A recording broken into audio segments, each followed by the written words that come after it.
अस्सलाम वालेकुम मेरे भाइयों दोस्तों। आज का जो हमारा लेक्चर है वो है इलेक्ट्रोस्टैटिक के चैप्टर का दूसरा लेक्चर, सही है। जिसमें हम आज अपना टॉपिक शुरू करने वाले कूलम्स लॉ, सही है। दो टॉपिक कवर करेंगे इसमें, एक कूलम्स लॉ और एक इलेक्ट्रिक फील्ड। अच्छा भाई, तो कूलम्स लॉ हमारे पास चार्जेस के बारे में इसको जो पेश किया था। देखो भाई, किसी भी लॉ को लिखने का तरीका ये होता है कि पहले उसका इंट्रोडक्शन लिखा जाए, फिर उसका स्टेटमेंट लिखा जाए, फिर अगर उसकी कोई डेरिवेशन है जैसे इसकी है तो फिर वो लिखी जाए, सही है। इसको जो इसका जो इंट्रोडक्शन था, एक फ्रेंच फिजिसिस्ट था जिसका नाम क्या है, चार्ल्स ऑगस्टिन दी कूलम। इसने इन 1785 कब 1785 में एक मैथमेटिकल रिलेशनशिप बताया, किस चीज के बारे में, between two electrically charge body, सही है। हमने ये पढ़ा है कि भाई दो चार्जेस आपस में या तो एक दूसरे को अट्रैक्ट करती है, कब, जब ये ऑपोजिट नेचर की हो, और या तो एक दूसरे को रिपेल करती है, कब, जब ये सेम हो, सेम नेचर यानी सेम चार्जेस हो इस पे, तो ये एक दूसरे को रिपेल करती है। अब अट्रैक्ट होते हुए भी एक फोर्स लगेगी, सही है। किसी फोर्स से ये एक दूसरे को अट्रैक्ट करेगी, और रिपेल जब एक दूसरे को करेगी तब भी एक दूसरे पे एक फोर्स लगेगी, सही है।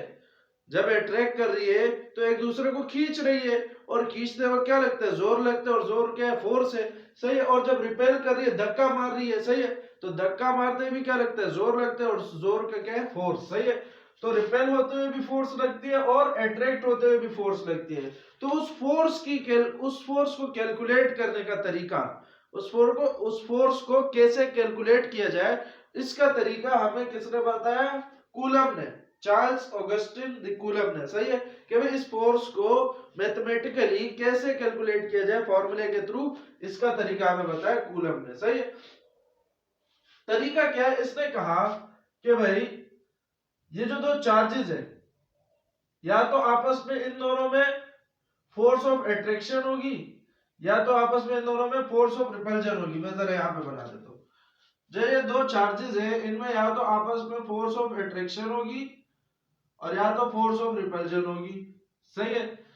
इस चार्ज को मान लो हमने प्लस मान लिया, सही है, या फिर प्लस और माइनस को हटा दो, इस चार्ज को Q1 मान लिया, चार्ज को Q से डिनोट कर दे, इस चार्ज को Q2 मान लिया, सही है। इन दोनों के दरमियान या तो फोर्स ऑफ अट्रैक्शन है या तो फोर्स ऑफ रिपल्जन है, या तो एक दूसरे को इस तरह से खींचेगी और या तो एक दूसरे को इस तरह से रिपेल करेगी। ये आपको पता है कि भाई कब रिपेल करेगी कब अट्रैक्ट करेगी, वो आपको पता है, सही है। लेकिन हम उस बात को छोड़ देते हैं कि भाई रिपेल और अट्रैक्ट को, हम ये देखते हैं कि भाई जो फोर्स लग रही है, रिपेल होते हुए भी एक फोर्स लग रही है, अट्रैक्ट होते हुए भी एक फोर्स लग रही है, सही है। उस फोर्स को कैलकुलेट करना है। तो कूलम ने बताया कि भाई वो जो फोर्स है वो डायरेक्टली प्रोपोर्शनल है product of magnitude of the charges, यानी आप इन दोनों चार्जेस का मैग्नीट्यूड निकालो कि भाई ये चार्जेस का मैग्नीट्यूड क्या है, मैग्नीट्यूड यानी क्वांटिटी, मिकदार कितनी है, और इन दोनों को मल्टीप्लाई करो, तो मल्टीप्लाई करने को कहते हैं प्रोडक्ट। तो आप लोग यहां देख सकते हो कि भाई the magnitude of electrostatic force, electrostatic force क्या है, या तो फोर्स ऑफ अट्रैक्शन या तो फोर्स ऑफ रिपल्जन। तो magnitude of electrostatic force of attraction और रिपल्जन, अट्रैक्शन भी हो सकता है रिपल्जन भी हो सकता है, बिटवीन टू पॉइंट चार्जेस, दो चार्जेस के दरमियान, is directly proportional to the product of magnitude of charges. Magnitude charges के मैग्नीट्यूड के प्रोडक्ट के, ये जो फोर्स है इलेक्ट्रोस्टैटिक फोर्स, ये चार्जेस का जो मैग्नीट्यूड है, चार्जेस का मैग्नीट्यूड उसके प्रोडक्ट के डायरेक्टली प्रोपोर्शनल है। प्रोडक्ट मतलब चार्जेस को आपस में एक दूसरे से मल्टीप्लाई कराओ, सही है। ये लो बिल्कुल सेम टू सेम वैसे ही है जैसे 9th क्लास में आप लोगों ने लॉ ऑफ ग्रेविटेशन पढ़ा होगा कि भाई दो बॉडीज के दरमियान एक फोर्स होती है जिसका डायरेक्टली प्रोपोर्शनल होता है m1 m2 के, और डिवाइडेड बाय, और इनवर्सली प्रोपोर्शनल होता है 1/r² के, सही है। इस सेम टू सेम यही लॉ है, सिर्फ मास की जगह चार्ज आ गया, सही है। तो पहला पार्ट ये है कि भाई जो फोर्स आप निकाल रहे हो उसका मैग्नीट्यूड निकाल रहे हो, फोर्स का क्या निकाले, मिकदार निकाले कि भाई कितनी फोर्स लग रही है। तो कितनी जब बात आ जाती है ना, फिर हम बोलते हैं कि भाई आप फोर्स की क्या निकाल रहे हो, मैग्नीट्यूड निकाल रहे हो।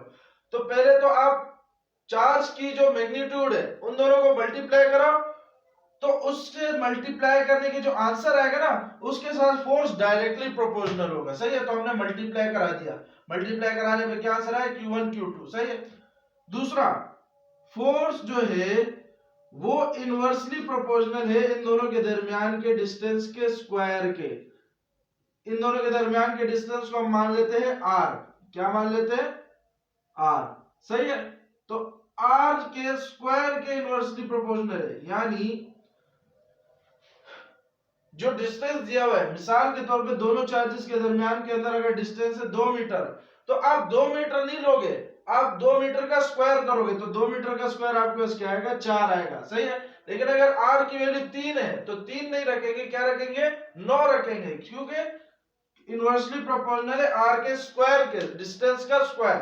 सही है।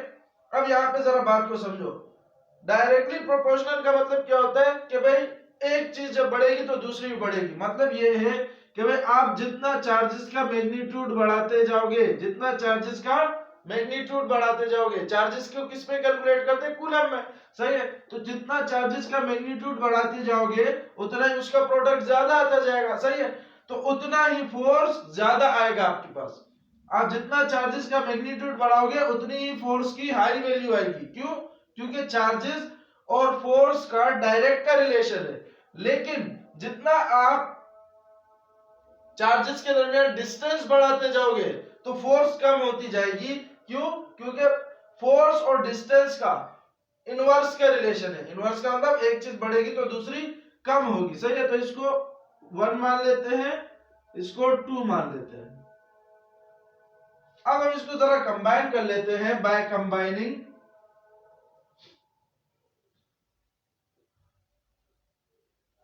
Equation 1 and 2। तो जब हमने इन दोनों को कंबाइन किया तो कंबाइन करने पे हमारे पास क्या आएगा? F equal to Q1, sorry, F is directly proportional to Q1 Q2 and inversely proportional to distance का स्क्वायर। सही है, डिस्टेंस जब लोगे तो उसका स्क्वायर हम कंसीडर करेंगे, सिर्फ डिस्टेंस कंसीडर नहीं करेंगे। आपको पता है भाई, जब हमारे पास प्रोपोर्शनैलिटी का साइन हटता है तो इक्वल का साइन आता है, और एक कांस्टेंट आता है, यहां पे हम कांस्टेंट लेते हैं k। सही है, Q1 Q2 upon R square. सही है,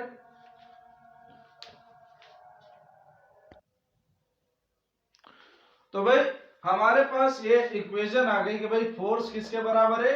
K Q1 Q2 upon R square. सही है, ये K जो है ये कांस्टेंट है, और इसके K के बारे में थोड़ी सी चर्चा हम जरा और कर लेते हैं। सही है, तो ये तो आ गई भाई फोर्स निकालने की इक्वेशन।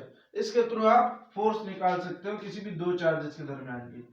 अच्छा, यहाँ पे हमारे पास K बराबर होता है where K is equal to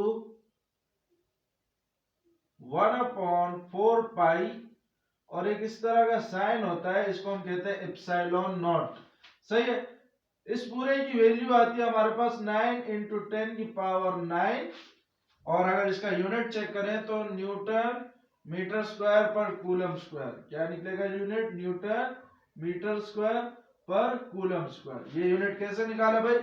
K की वैल्यू लिख रहा हूं तो बाकी सबको इधर ले जाओ, R स्क्वायर इधर आ जाएगा और Q1 Q2 नीचे आ जाएगा। सही है, तो F की जगह न्यूटन, R इधर ऊपर है और R पे स्क्वायर है तो इसलिए मीटर स्क्वायर, और Q1 Q2 2 कूलम है तो 2 कूलम नीचे आ गए तो कूलम स्क्वायर। सही है, तो ये तो इसकी वैल्यू है। और जरा इस एप्सिलॉन नॉट के ऊपर थोड़ी सी बात कर लेते हैं कि भाई ये एप्सिलॉन नॉट होता क्या है। एप्सिलॉन नॉट होता है हमारे पास परमिटिविटी। क्या होता है भाई? Permittivity of free space, of free space. Epsilon not होता है हमारे पास परमिटिविटी ऑफ फ्री स्पेस। सही है, हमने एक बात की कि भाई दो चार्जेस एक दूसरे को अट्रैक्ट कर रहे हैं या रिपेल कर रहे हैं, लेकिन ये बात जो फोर्स लग रही है दो चार्जेस के दरमियान में, वो सिर्फ इस पे डिपेंड नहीं कर रही कि चार्जेस का मैग्नीट्यूड कितना है या चार्जेस के दरमियान फासला कितना है। इस बात पे डिपेंड तो कर रही है जिसके थ्रू हमने डेरिवेशन निकाला, लेकिन यहाँ पे के कांस्टेंट जो है ना, इसका भी बड़ा इंपॉर्टेंट यही बहुत इंपॉर्टेंट फैक्टर है। क्या फैक्टर है? ये बता रहे कि भाई चार्जेस के दरमियान में मीडियम कौन सा है। मिसाल के तौर पे मैं चार्जेस के दरमियान में कोई इंसुलेटिंग मीडियम रख दूं जिसके थ्रू, जिसकी वजह से एक दूसरे पे फोर्स ही ना लग रही हो, तो फिर तो हमारे पास वैल्यू नहीं आ पाएगी। सही है। तो इसके बारे में यही बात हो रही है कि भाई परमिटिविटी, परमिटिविटी का मतलब ये क्या होता है? परमिटिविटी निकला है परमिट से। परमिट क्या होता है? परमिट, या फिर मैं कहूं परमिशन। परमिशन क्या होता है? इजाजत। सही है। अच्छा, यहां पे ये परमिटिविटी का काम क्या होता है? आप ये ना समझ लेना कि परमिटिविटी यानी परमिशन से तो निकला है, लेकिन ये मतलब नहीं है इसका कि भाई परमिशन देता है कि भाई ज्यादा फोर्स लगाओ। नहीं, ये जो परमिटिविटी होती है ये हमारे पास दो चार्जेस के दरमियान में जो मीडियम मौजूद होता है, दो चार्जेस के दरमियान में जो मीडियम मौजूद होता है उसकी परमिटिविटी होती है ये। सही है। एक बात मैं आपको बता दूं कि भाई परमिटिविटी जितनी कम होगी फोर्स आपको उतनी एक्यूरेट मिलेगी। सही है। जैसे, क्योंकि परमिटिविटी करती क्या है कि भाई ये जो मिसाल के तौर पे ये लाइन है, ये लाइन फोर्स है। सही है। तो ये लाइन फोर्स है और आपने इन दोनों चार्जेस के बीच में कोई ऐसा ऑब्जेक्ट रख दिया कि भाई जिसकी परमिटिविटी ज्यादा है, तो वो करता क्या है कि भाई इस फोर्स को तोड़ता है।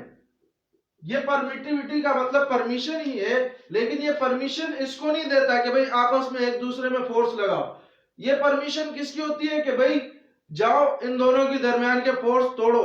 जितनी परमिटिविटी क्या है भाई कि भाई परमिशन देता है वो उस मीडियम को कि भाई जाओ इन दोनों के दरमियान का फोर्स तोड़ो। तो जितनी परमिटिविटी ज्यादा होगी वो उतना ही ज्यादा इन दोनों के दरमियान का फोर्स को तोड़ेगा। सही है। तो परमिटिविटी जितनी कम होगी उतने ही दोनों के दरमियान में फोर्स ज्यादा होगी। सही है। क्योंकि परमिटिविटी क्या है? परमिटिविटी जो है वो, जैसे मान लो दो चार्जेस है, दो चार्जेस के दरमियान में बीच में कोई आ गया और वो इन दोनों की फोर्स को तोड़ रहा है। सही है। तो जो दोनों की फोर्स को तोड़ रहा है वो अपने आप को परमिट कर रहा है, परमिशन दे रहा है कि भाई इन दोनों के दरमियान की फोर्स को तोड़ दे। सही है। तो परमिटिविटी होती है फोर्स को तोड़ने के लिए। सही है। परमिटिविटी फोर्स को बनाने के लिए नहीं होती। सही है। तो इस बात को हमेशा याद रखना कि परमिशन जो मिलती है, ये जो एप्सिलॉन नॉट है, ये जो परमिशन जो मिलती है ये हमेशा मिलती है किसके लिए कि भाई इन दोनों के दरमियान का फोर्स को तोड़ दिया जाए। जितनी ज्यादा परमिशन मिलेगी उतना ज्यादा इन दोनों के दरमियान का फोर्स तोड़ेगा ये। सही है। इस बात के लिए कतई नहीं होती है परमिशन कि भाई इन दोनों के दरमियान का फोर्स बनाए। ऐसा ना समझना कि परमिशन जितनी ज्यादा होगी उतनी ही ज्यादा इन दोनों के दरमियान का फोर्स होगा। ऐसा नहीं है। परमिशन जितना ज्यादा होगा उतना फोर्स को ये तोड़ेगा। सही है। तो परमिशन क्या है कि भाई, परमिशन क्या है कि भाई परमिशन मिलता है इस बीच के जो जो भी मीडियम रखा हुआ है वो क्या करता है कि भाई परमिशन देता है कि भाई जाओ इन दोनों के फोर्स को तोड़ो। तो जितनी ज्यादा परमिशन मिलेगी उतना ज्यादा इस फोर्स को तोड़ेगा। सही है। अब जो परमिटिविटी होती है उसको सिंपल एप्सिलॉन से शो करते हैं हम। सही है। लेकिन जो एप्सिलॉन नॉट है वो है सबसे कम परमिटिविटी, और वो किसकी? वो फ्री स्पेस की। फ्री स्पेस की यानी दोनों चार्जेस के दरमियान में कुछ नहीं है, सिर्फ एयर मौजूद है। दोनों चार्जेस के दरमियान में कुछ नहीं है, फ्री स्पेस। तो सबसे कम परमिटिविटी यानी सबसे कम परमिटिविटी का मतलब क्या है? जहां पर सबसे ज्यादा फोर्स शो होती है वो किसकी है? फ्री स्पेस की। फ्री स्पेस की सबसे कम परमिटिविटी होती है, यानी फ्री स्पेस की सबसे कम ताकत होती है कि वो इन दोनों के दरमियान की फोर्स को तोड़े। तो इसीलिए इसकी परमिटिविटी सबसे कम होती है। एप्सिलॉन नॉट जो लिखा है परमिटिविटी ऑफ फ्री स्पेस, तो फ्री स्पेस की परमिटिविटी सबसे कम होती है, और जहां पे फ्री स्पेस जहां पे परमिटिविटी कम होगी वहां पे फोर्स हाई होगी। तो फोर्स और परमिटिविटी का इनवर्स का रिलेशन है। किसका रिलेशन है? इनवर्स का रिलेशन है। सही है। तो सबसे कम परमिटिविटी किसकी है? फ्री स्पेस की है। सही है। परमिटिविटी क्या है कि भाई जाओ इन दोनों के दरमियान के फोर्स को तोड़ो। सही है। तो ये हमारे पास कूलम्स लॉ पूरा हुआ। सही। अब जरा आते हैं अपने नेक्स्ट टॉपिक पे जिसका नाम है इलेक्ट्रिक फील्ड। इलेक्ट्रिक फील्ड क्या है भाई? ये भी फोर्स के बारे में ही डिस्कशन है कि भाई जैसे हमने मान लिया एक चार्ज है, हमने मान लिया एक चार्ज है, या इसको मैं आपको ऐसे समझाऊं कि भाई हमने मैग्नेट के साथ तो कभी ना कभी खेला होगा आप लोगों ने। मैग्नेट जो मकनातीस होता है उसके साथ कभी ना कभी तो खेलते होंगे, सही है।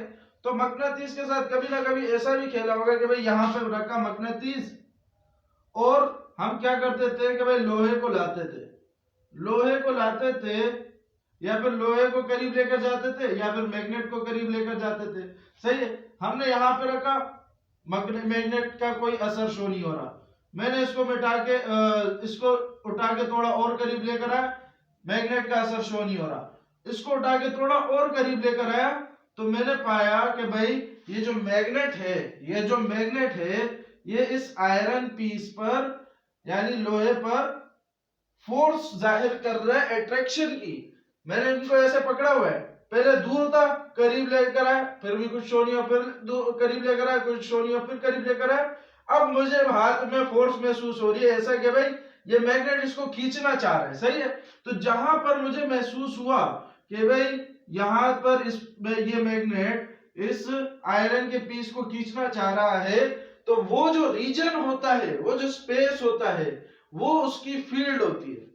वो क्या होती है? उसकी फील्ड कहलाती है। यहां पर तो ये फील्ड मैग्नेट की फील्ड है, लेकिन हम किसके बारे में बात कर रहे हैं? हम इलेक्ट्रिक फील्ड के बारे में बात कर रहे हैं। तो इलेक्ट्रिक फील्ड एक ऐसी फील्ड होती है, जैसे मान लो ये एक चार्ज है, ये एक पॉजिटिव चार्ज है, सही है। मैं एक दूसरा पॉजिटिव चार्ज लेकर आया और यहां पे मैंने रखा तो मुझे कुछ महसूस नहीं हुआ, फिर इसको मैं और करीब लेकर आया, तो जब मैं यहां पे इसको लेकर आया तो मुझे कुछ नहीं दिखा, फिर जब मैं इसको यहां पर लेकर आया तो मैंने क्या पाया कि भाई ये जो चार्ज है ये इसको क्या कर रहा है? रिपेल करने की कोशिश कर रहा है, बाहर भेजने की कोशिश कर रहा है। तो मतलब यहां पर ये वाला जो एरिया है इसका, ये जो एरिया है इसका, ये क्या है? ये इसकी फील्ड है, यानी इस एरिया में इसकी क्या चल रही है? हुकूमत चल रही है। आप इस एरिया के अंदर नहीं आ सकते। प्लस चार्ज है ना, प्लस चार्ज से ये नफरत करता है, तो प्लस चार्ज को ये भगाएगा। अगर ये माइनस होता तो जैसे ही माइनस इस एरिया में आता ये फटक से इसको खींच लेता, सही है। तो ये इतनी सी एरिया का ये क्या है? डॉन है, सही है। तो ये इसका एरिया है, सही है। एरिया यानी रीजन, एरिया तो फिर भी 2D का होता है, 2 डायमेंशन का। जो इलेक्ट्रिक फील्ड होती है, कोई सी भी फील्ड मान लो, वो 3D में होती है, यानी स्पेस होती है। जैसे एक होता है सर्कल, ये जैसे मैंने सर्कल बनाया हुआ ना, सर्कल में फील्ड नहीं होती, फील्ड आपके पास होती है स्फेयर में। स्फेयर जैसे मुराद आप फुटबॉल मान लो, फुटबॉल माना, फुटबॉल के बीच में एक चार्ज रखा हुआ है मैंने, सही है। और वो जो फुटबॉल है ना, वो पूरी फुटबॉल, वो उसकी क्या है? फील्ड है, सही है। यानी ये जो मैंने माना है, ये जो मैंने लाइन बनाई है, ये पूरी इसकी फील्ड है और ये 3D में होती है, ऊपर नीचे आगे पीछे, सही है, दाएं बाएं, ये सारी इसकी फील्ड होती है, 3D में होती है, सही है। तो इलेक्ट्रिक फील्ड क्या है? अ रीजन, एक ऐसा हिस्सा, अराउंड अ चार्ज, किसी चार्ज के अराउंड एक ऐसा हिस्सा, वेयर अनदर चार्ज, जहां पे दूसरा चार्ज क्या करे? फोर्स एक्सपीरियंस करे। जैसे यहाँ पे मैं प्लस चार्ज को लाया, अगर इसका रीजन, इसका इलाका यहां तक है, तो मैं अगर यहाँ पे इस प्लस चार्ज को लाऊंगा तो ये प्लस चार्ज क्या करेगा? अपने ऊपर फोर्स महसूस करेगा, बाहर जाने की फोर्स महसूस करेगा, सही है। अ फोर्स ऑफ अट्रैक्शन और रिपल्जन, सही है। एक ऐसा इलाका जहां पे एक चार्ज मौजूद हो, सही है, चार्ज के अराउंड एक ऐसा इलाका जहां पे दूसरा चार्ज या तो अट्रैक्शन की फोर्स को महसूस करे या तो रिपल्जन की फोर्स को महसूस करे, एक्सपीरियंस करे, वो इलाका कहलाता है इलेक्ट्रिक फील्ड। क्या कहलाता है? इलेक्ट्रिक फील्ड, सही है। तो ये तो इलेक्ट्रिक फील्ड है, लेकिन इलेक्ट्रिक फील्ड इंटेंसिटी क्या है? इलेक्ट्रिक फील्ड इंटेंसिटी भी यही चीज है, जैसे हमने बोला कि भाई यहाँ ये जो इलाका है, ये इस इलाके में दूसरे चार्ज पे फोर्स लगता है। अगर मैं बात करूं कि भाई ये फोर्स कितनी लगती है, यानी अब मैं किस पे आ गया हूं? अब मैं इस फोर्स की मैग्नीट्यूड पे आ गया हूं। तो इस बात को मैं कहूंगा कि भाई अब ये आप इलेक्ट्रिक फील्ड इंटेंसिटी के बारे में पूछ रहे हो। अब किसके बारे में पूछ रहे हो? इलेक्ट्रिक फील्ड इंटेंसिटी के बारे में। अगर पहले सिर्फ आप रीजन के बारे में बात कर रहे थे कि भाई चार्ज के अराउंड वो इलाका जहां पे कोई दूसरा चार्ज फोर्स एक्सपीरियंस करे, तो मैं कहता हूं इलेक्ट्रिक फील्ड है। लेकिन अगर आप बात कर रहे हो कि चार्ज के दरमियान वो इलाका, चार्ज के दरमियान वो इलाका जहां पे कोई दूसरा चार्ज कितनी फोर्स एक्सपीरियंस कर सकता है। तो वो बात होती है भाई इलेक्ट्रिक फील्ड इंटेंसिटी में। इंटेंसिटी का मतलब ये होता है कि अब आप इलेक्ट्रिक फील्ड का मैग्नीट्यूड निकालना चाह रहे हो, इलेक्ट्रिक फील्ड को आप क्वांटिटी में मेजर करना चाह रहे हो, तो इसीलिए हम इसको फिर बोलते हैं इलेक्ट्रिक फील्ड इंटेंसिटी। और इलेक्ट्रिक फील्ड को जब आप मैग्नीट्यूड में निकालते हो तो वो इस तरह से निकलती है कि भाई जितना फोर्स लग रहा है और जितने और चार्ज का मैग्नीट्यूड कितना है, सही है। इस चार्ज पे जो फोर्स लग रही है और इस चार्ज का मैग्नीट्यूड कितना है, इन दोनों को डिवाइड कर दो, आपके पास आ जाएगी इलेक्ट्रिक फील्ड इंटेंसिटी, सही है। इलेक्ट्रिक फील्ड एक वेक्टर क्वांटिटी होती है, फोर्स भी एक वेक्टर क्वांटिटी होती है, सही है। तो electric field intensity is a vector quantity और इसका एसआई यूनिट जो होता है सिस्टम इंटरनेशनल यूनिट, वो होता है न्यूटन पर कूलम, क्योंकि फोर्स का न्यूटन और क्यू का कूलम, सही है।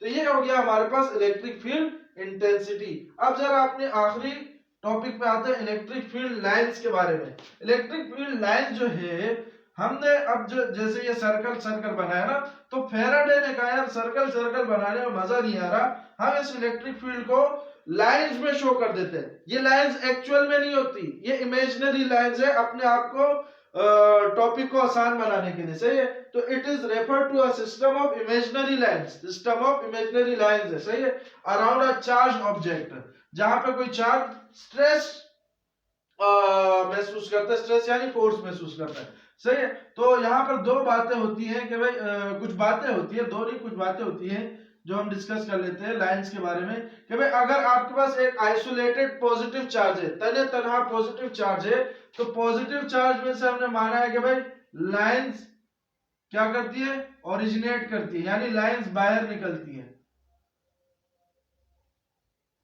इस तरह से लाइंस बाहर निकलती है पॉजिटिव चार्ज में से। हाँ भाई, पॉजिटिव चार्ज में से हमने माना है कि भाई लाइंस बाहर निकलती है, यानी पॉजिटिव चार्ज में से लाइंस ओरिजिनेट होती है।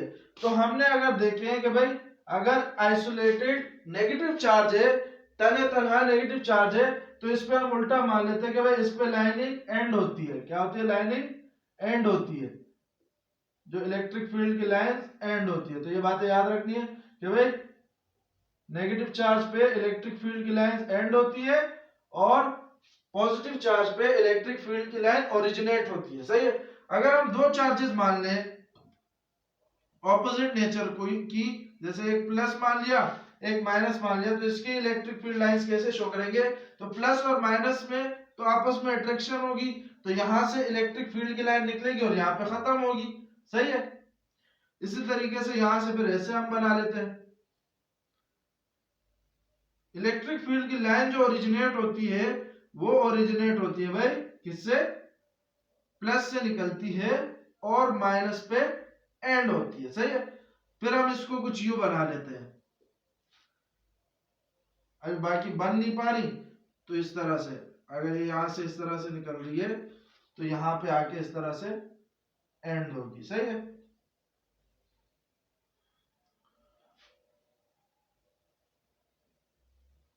इस तरह से हम ऑपोजिट चार्जेस के लिए इलेक्ट्रिक फील्ड की लाइंस बनाते हैं, और सेम चार्जेस के लिए अगर हम इलेक्ट्रिक फील्ड की लाइंस बनाए, यानी प्लस और प्लस के लिए मिसाल के तौर पे बनाए, तो प्लस और प्लस प्लस आपस में एक दूसरे को रिपेल करती है, और यहाँ पे दोनों में से इलेक्ट्रिक फील्ड की लाइंस ओरिजिनेट होंगी, तो यहाँ से इस तरह से आएंगी और दोनों इस तरह से चली जाएंगी, यानी एक दूसरे से मिलेंगी नहीं।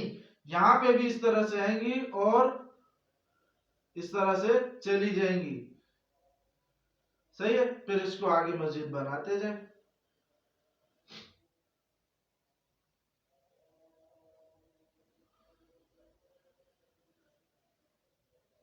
सही है।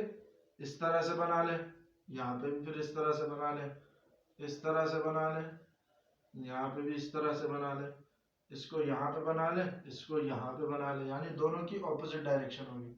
यहाँ पे इस तरह से बना ले, यहाँ पे भी इस तरह से सी की शेप का बना ले, फिर एक और इस तरह बनाए, फिर एक और यहाँ पे इस तरह से बना ले, सही है। तो ये सेम चार्जेस के लिए इलेक्ट्रिक फील्ड लाइंस है, ये ऑपोजिट चार्जेस के लिए इलेक्ट्रिक फील्ड की लाइंस है, ये आइसोलेटेड चार्जेस के लिए इलेक्ट्रिक फील्ड की लाइंस है, इसमें और कुछ ज्यादा कुछ है नहीं, सही है।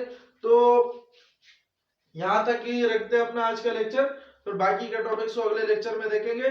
तब तक के लिए अपनी तैयारी करते रहें, अपना ख्याल रखें। अल्लाह हाफिज।